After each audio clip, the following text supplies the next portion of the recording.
Pushkin.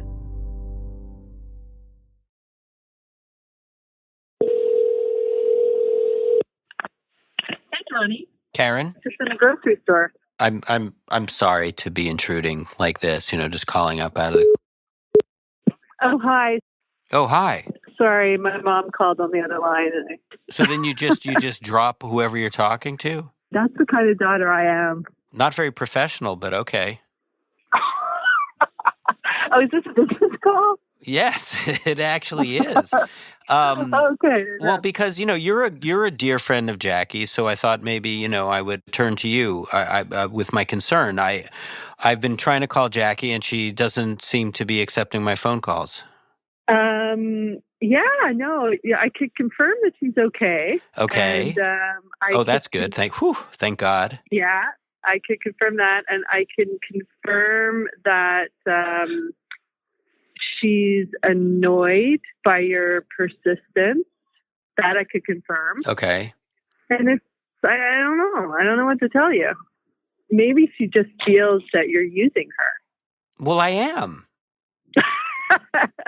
Well, maybe she doesn't like that. Yeah, because she wants to be the user, right? That's an excellent point you've got there. Okay, Jackie, if you're out there listening, which, let's face it, you're probably not, if I am using you, it's on behalf of America and Canada. Of course.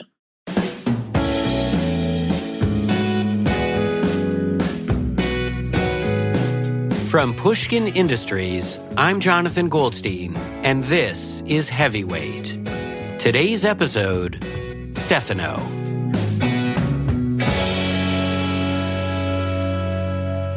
Right after the break.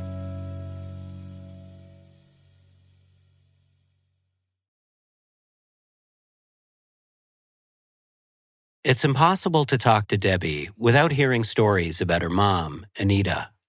Anita was Italian, and in every story, it's her ottimismo feroce, or fierce optimism, that takes center stage. Truly, for her, the glass was beyond half full. It was always full. Even if there was a drop of water in there, Jonathan, it was just always full. As an example, Debbie tells the story of how Anita comforted some cousins who were concerned their child was crying too much. And my mom said, "No, you don't have to worry. She's like me. I was like that for years. I was always crying very easily." My mom was around 78 years old at the time. And they said, "Did you grow out of it?"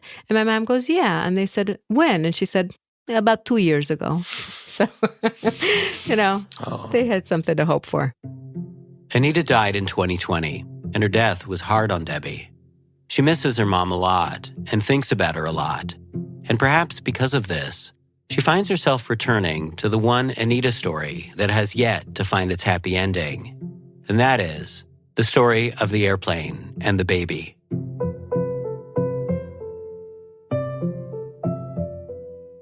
Anita grew up in a part of Italy called Istria, and after World War II, the region was ceded to Yugoslavia. Suddenly, her family was under oppressive socialist rule. So Anita and her brother hatched an escape plan. They double-layered their clothing, borrowed a motorboat, and sailed into the Adriatic Sea. Anita could easily have drowned. But my mom said, you're young, and you don't think about that kind of stuff. You just think about freedom. Anita and her brother made it to Italy, where the police took them to a refugee camp. In the coming years, Anita would live in several such camps. When I would talk to her other friends about it, her friends would say, "Oh, it was hard, the food wasn't good most of the time, and we didn't have money."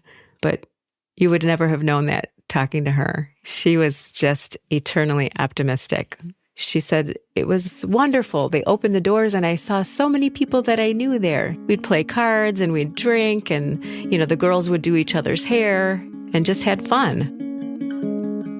In 1959, Anita got her chance to leave the camps, a visa to the United States. And so, all alone, Anita set out to America. So she was getting ready to get on the flight from Rome to New York, and there was an adoption agency that were taking children from orphanages from Italy to the United States. And they asked my mom if she would babysit this little boy. this little 2-year-old boy. And she said, of course. Did she learn his name? Stefano. It's Anita, and you have I got a picture of a little baby, Stefano. This is Anita in a video Debbie filmed a year before her mom's death. In the video, Anita is clutching a photograph taken during the flight. He's so cute. Look at how beautiful he is, Stefano. The photograph is oddly composed, almost like it was taken by accident when the camera was set down. Anita and Stefano's faces are both partially cut off, but you can tell that Anita is smiling big, with the 2-year-old Stefano peaceful in her arms. How old were you there? 24, Look at how beautiful. 60 years ago. 1959. It was a long flight to New York, and they had to stop 3 times to refuel. So for 18 hours, Anita held Stefano close. I think she just fell in love with him. She just fell in love with that little baby. She said he was the best baby you could ever see. How good baby he was. He was the best baby. I was very happy. I was happy. A little baby was happy. It was Anita's first time on an airplane, and Stefano's too. They were both leaving behind everyone they knew and setting out alone for a new life in America. Clutching this baby over the ocean, the two of them smiling at each other, Anita and Stefano bonded. They were both off to what she hoped was a better life.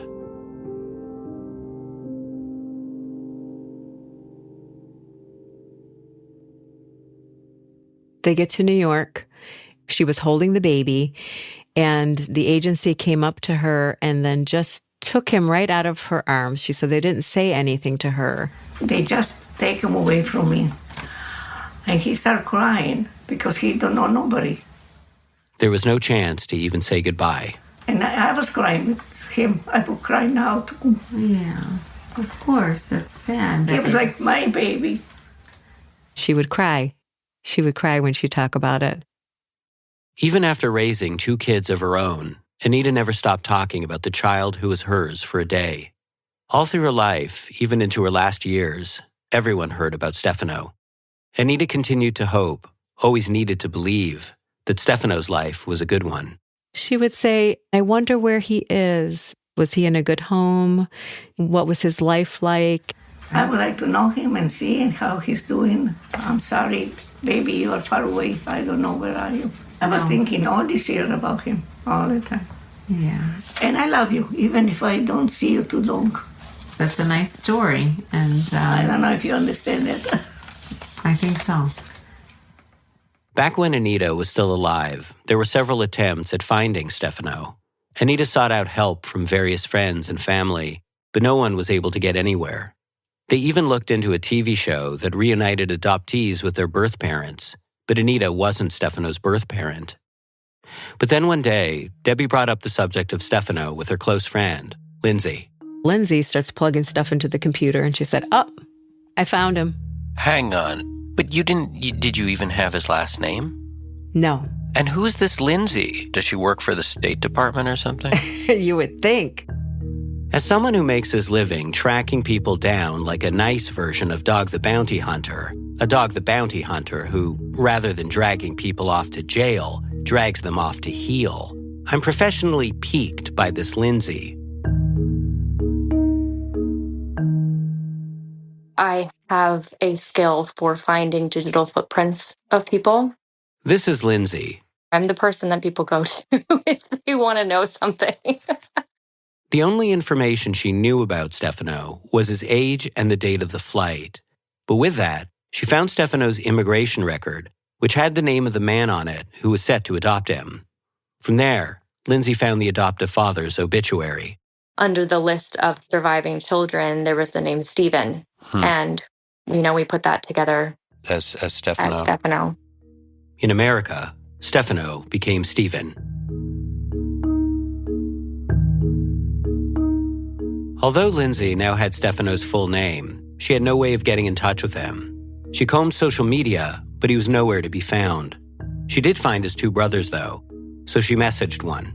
He said that it was a very nice story, but he doesn't speak to Stephen anymore.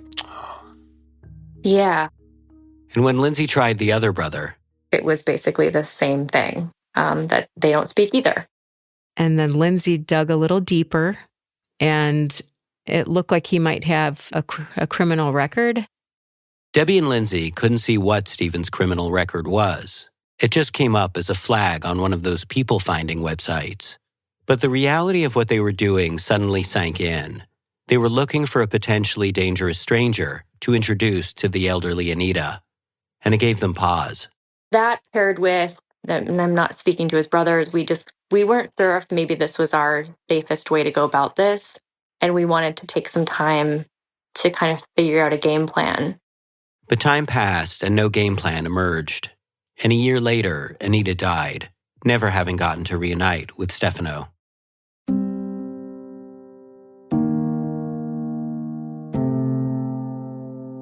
After the loss of a parent, there's often an attempt to honor a final wish, donating to a beloved cause or scattering ashes in a favorite place. But Debbie feels a need to fulfill a different kind of wish. On her mother's behalf, she wants to know that Stefano is okay. Anita's death was very, very, very difficult. And I think it's healing for Debbie if we find him. And I think that she needs this more than she thinks she does. Lindsay says Debbie never got the chance to fully grieve Anita. After she died, COVID hit. Then her father developed dementia, and Debbie became his full-time caretaker. Then her father died. Just always on to this next draining thing, you know. And since it is honoring this wish of her mom, it's helping her heal. And I can just see that when we talk about the story. She's so hopeful and she's so determined. And this is something that I haven't seen with Debbie in a very long time. And for Debbie, she hopes this story might mean something to Stefano, too. Maybe he needs to know that this woman thought of him for most of his life, loving him from a distance, wondering about him, praying for him. I mean, what a thing to know.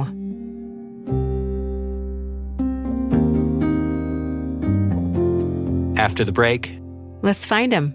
Let's find that guy, that little Stefano.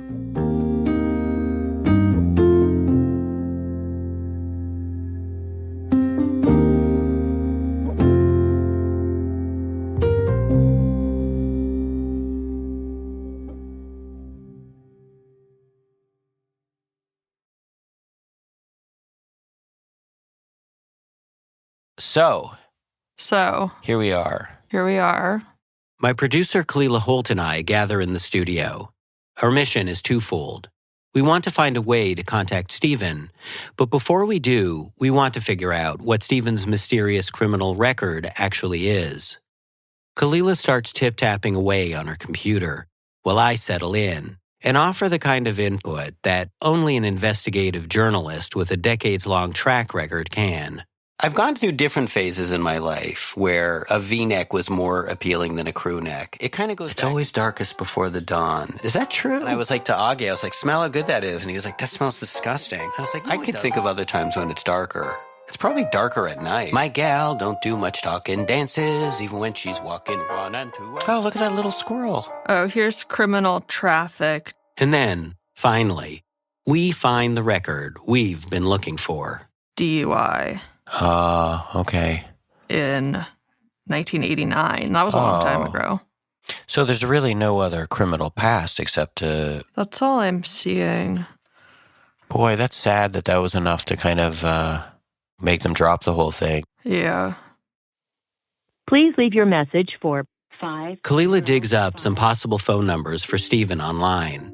And in the weeks to come, I leave numerous voicemails. Hi there, I'm looking for a Stephen. I call so many numbers, I hear automated messages entirely new to me. The number is in service. Is in service? Please try your call again. None of these phone numbers lead me to Stephen. They just lead me to different robotic voices. Your call can now be... All right, that's it? Yeah.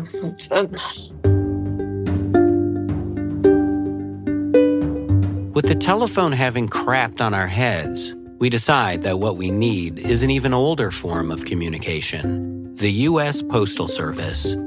Kalila uncovers 3 possible mailing addresses for Stephen. So we write 3 letters and drop them in the mailbox. letting them fly off into the world like 3 hopeful birds. And then time, as is its wont, passes. 2 years go by. 2 years. It's unlikely the average podcast listener's brain, raised on podcasts about celebs, elk steak, and the science of why people go to the bathroom, can easily conceptualize the passage of so much time. If this was a video podcast, I'd stare into the camera with my patented deadpan affect as my beard and fingernails grew in time-lapse. But since it isn't a video podcast, I present to you an audiophonic aid.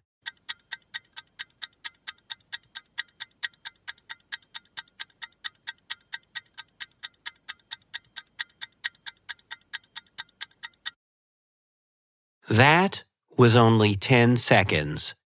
Now imagine 2 years. 2 years of refreshing my inbox and calling my answering service to no avail. And then, Debbie and I check back in. Where are you right now? It appears that you have a ladder behind you. Yes, I'm at home. And where does this ladder lead to? Oh, nowhere. It's A just ladder to nowhere. We're going nowhere with this ladder. I hope we're going somewhere with this story. I hope we're not on a ladder to nowhere. It seems Debbie hasn't given up on Stefano. She tells me Lindsay found some of the same phone numbers we did. So Debbie, too, tried calling and leaving messages. No one ever called back, though. Still, Debbie wants to keep trying. And so more letters are sent, more voicemails left, and 2 more months go by. I've completely given up hope. And then, one afternoon, I finally hear from Stephen. You did. I did. You did. I did. Wow. Yeah. I'm shocked. I wasn't holding out a lot of hope. Me either. I tell Debbie about the phone call, how Stephen told me he dismissed my letters as a scam. I asked if he'd be open to a conversation with Debbie, but he said he doesn't have transportation. And when I said we could do a video call, he said he hasn't a cell phone nor a computer, and he, quote, doesn't follow the internet. But eventually, he said he'd be okay with a telephone call. I would love that. I think it's a gift that he doesn't realize, you know? So he is available 1 o'clock Green Mountain Time. So that would be like, Mountain Time, not Green Mountain Time. After the break, Stefano at long last. Is Green Mountain Time a thing? Sounds like a coffee thing. that would be 3 o'clock Nescafe. So 1 o'clock Green Mountain.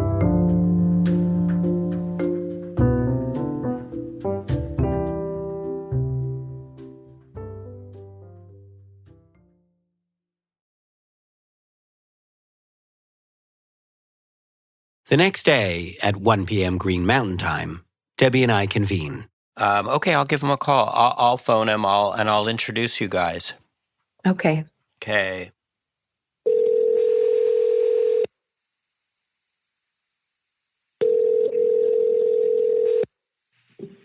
Hello? Hello, Stephen. Yes. Hi, it's Jonathan phoning. I'm here with Debbie.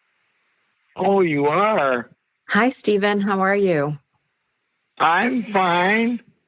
How are you? I'm good. I'm really good. And I'm really excited to hear your voice and to know that you're here right now.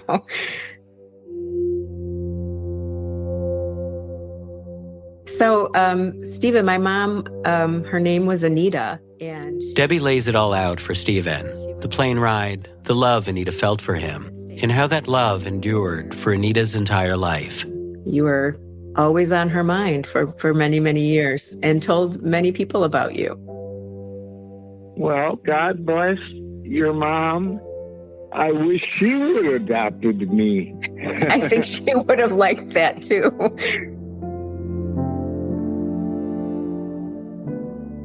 Anita always wanted to know whether after being taken from her arms, Stefano's life had been a good one.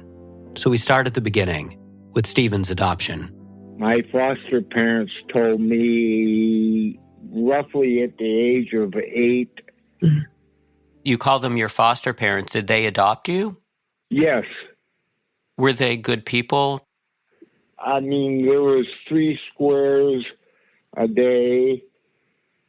I mean, there was no abuse or anything like that. I don't mind. Lickens is what my dad called it. Did you say lickens? Yeah. The belt.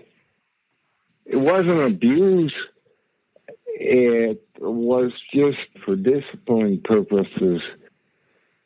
Was that rough? Well, for a little kid, it is. Mm. Did you feel loved? Yes, I did.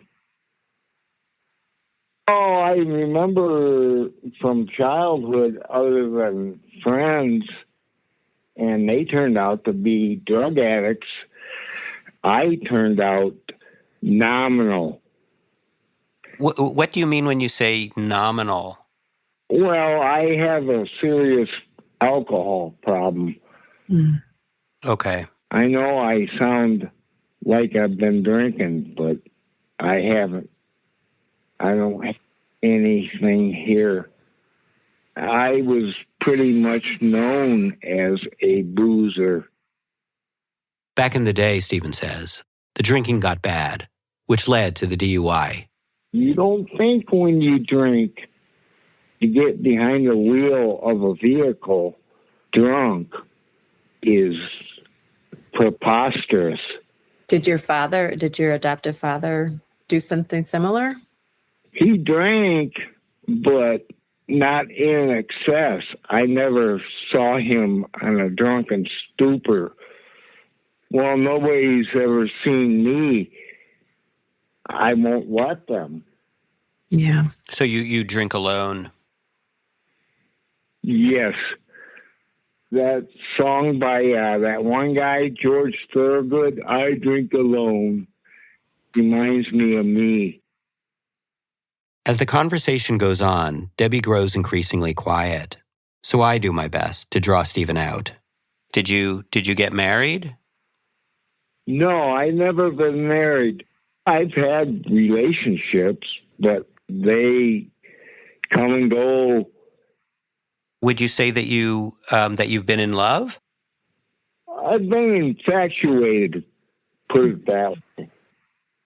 And I lived with a lady for many years, but that was back in the 80s. What can you say about her? Joanne? She died of lung cancer. And I lived with her for like 9 years. Oh boy. Did she pass away while you were living together? Yeah. Oh, that must have been hard. Yeah, it was, but I moved on.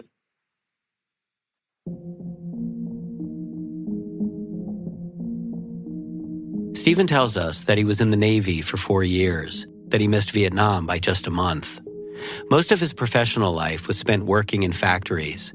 I ask him about his brothers, why they no longer speak, but he says nothing in particular happened. They just drifted. Overall, he says, his life has been nominal and fortunate. When I ask how so, he cites the fact that he's never been homeless, although there was a brief period in 2014 when he ended up in a veteran shelter. It was fine, he says, except for the fact that he couldn't control the heat or the air conditioning. And shortly after that, he moved into a room in his friend Carl's house, which is where he is now.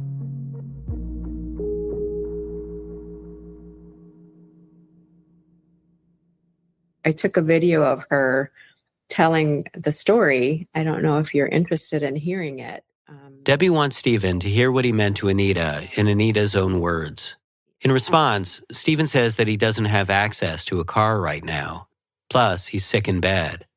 I assume he thinks we're asking him to go somewhere, so I try again to explain. We could try to play a little bit of the video over the phone so that you can hear Anita's voice. Not right now. I'm good. It's no misunderstanding. Stephen doesn't want to hear Anita. Still, Debbie tries to explain her mom's feelings for the baby she held during that flight to America. I think in some ways she felt like simpatico with you, like sympathetic with you, that you were both leaving your homeland. Huh. I mean, is it strange to think that as a baby you were able to have such a strong effect on somebody? Well, I don't think of it as that, but... Well, how do you think of it?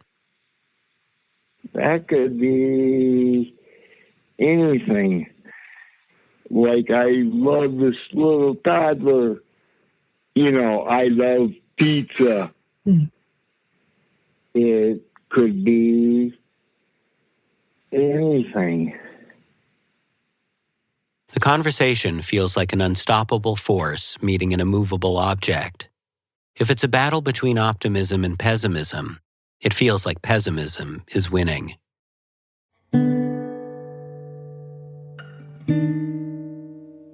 It was surprising to get the letter.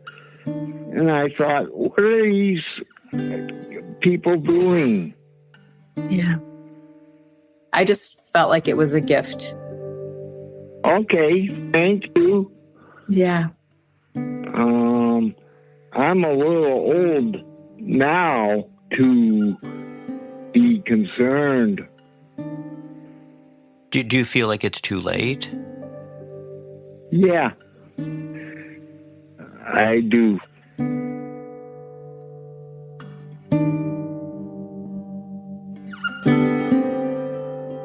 That baby Stefano doesn't exist anymore. When he was taken out of Anita's arms, he became Stephen. And Stephen is a 68-year-old man dealing with ill health. The feelings of a stranger who encountered him for one day as a toddler seem largely irrelevant. Debbie wanted to give Stefano a gift, but Stephen doesn't want that gift. I'm going to have to discharge now, so I'm going to leave you folks be. Before he goes, though, Stephen asks if we could mail him a copy of the photograph of Anita and him on the plane. Mail that to me, Yeah. please. Okay, thank you. Okay, Thank you. Stephen. It was so nice talking to you. I really appreciate you taking the too. time. I wish you the best. I wish you well. Okay, thank you. After we hang up, Debbie and I sit in silence for a moment. Yeah. Yeah. It's hard to know what to make of any of it. On the one hand, Stephen's reaction is reasonable. It is strange to be called up by the daughter of a woman you spent one day with when you were a 2-year-old. In some ways, the story of Anita and Stefano was an easier one to tell when it was incomplete. A woman immigrates with a baby and thinks about him for the rest of her life. And then, what? The baby becomes a man and doesn't care? The man who was once the baby faces hardship? Nice anecdotes become harder to sum up when you involve the lives of real people. He took it differently than I thought. Definitely took it differently than I thought. It just, I think the part that makes me cry a little bit is that he didn't want to hear my mom. Yeah. But you can't make people, see things the way you see them. You can never assume a gift, Mm-hmm. Debbie is disappointed, though, not just because of what she wanted and didn't get, but because of what she did get. While our picture of Stephen's life is fragmented, the details he shared contained a lot of sorrow. And I don't know how my mom, I think maybe, how would it have been for her if she would have actually met him or talked to him? Maybe it's better that I did. How do you think she would have dealt with it? Like, what do you think she would have said to him? Oh, she would have told him she loved him. She probably would have invited him over. Really? She would have figured out a way to feed him. My mom loved deeply. Yeah, she really loved people deeply. The love that was more than pizza. I don't think he could even comprehend it. I think most people couldn't comprehend that. In that video of Anita, the one that Stephen didn't want to hear, there's a moment where Anita wonders if she's being understood. That's a nice story, and I don't know if you understand it. I think so. When I first saw it, I assumed she was referring to her accent, or less than perfect English. But now, I wonder if there was something more behind it. We live our lives in the desperate hope that if we find the right words, tell the story the right way, our love will be understood. We will be understood. We hope even as we misconstrue and grow offended and talk past each other. We hope love, some iota of it, will get through, even though time and time again, we're disappointed.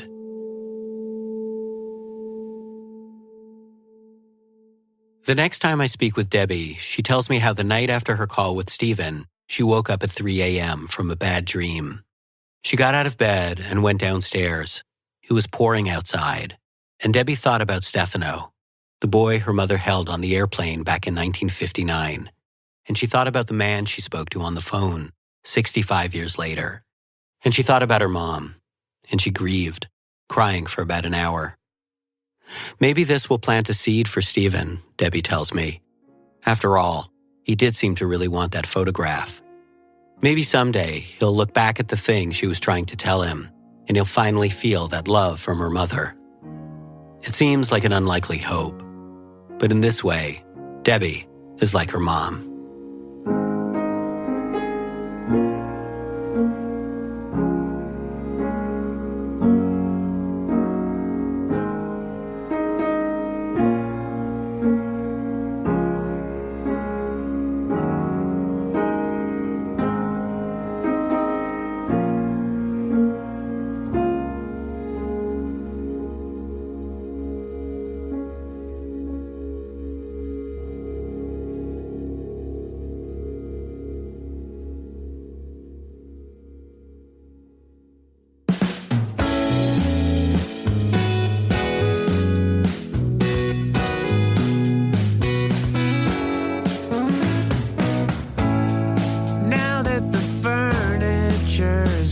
returning to its Goodwill home. Now that the last month's rent is scheming with the damage deposit, take this moment to decide if we meant it, if we tried, or felt around for far too much, from things that accidentally touched. This episode of Heavyweight was produced by Kalila Holt and me, Jonathan Goldstein, along with Phoebe Flanagan. Our supervising producer is Stevie Lane. Editorial guidance from Emily Condon. Special thanks to Ben Nadif-Haffrey, Lucy Sullivan, and Trina Menino. Emma Munger mixed the episode with original music by Christine Fellows, John K. Sampson, and Bobby Lord. Additional scoring by Blue Dot Sessions, Saigon Would Be Soul, and Katie Mullins. Our theme song is by the Weaker Thans, courtesy of Epitaph Records. Follow us on Instagram at Heavyweight Podcast or email us at heavyweight@pushkin.fm. Tune in next week for a special Pushkin anthology show about mistakes with the hosts of Risky Business, Cautionary Tales, and Heavyweight. Hey, that's me.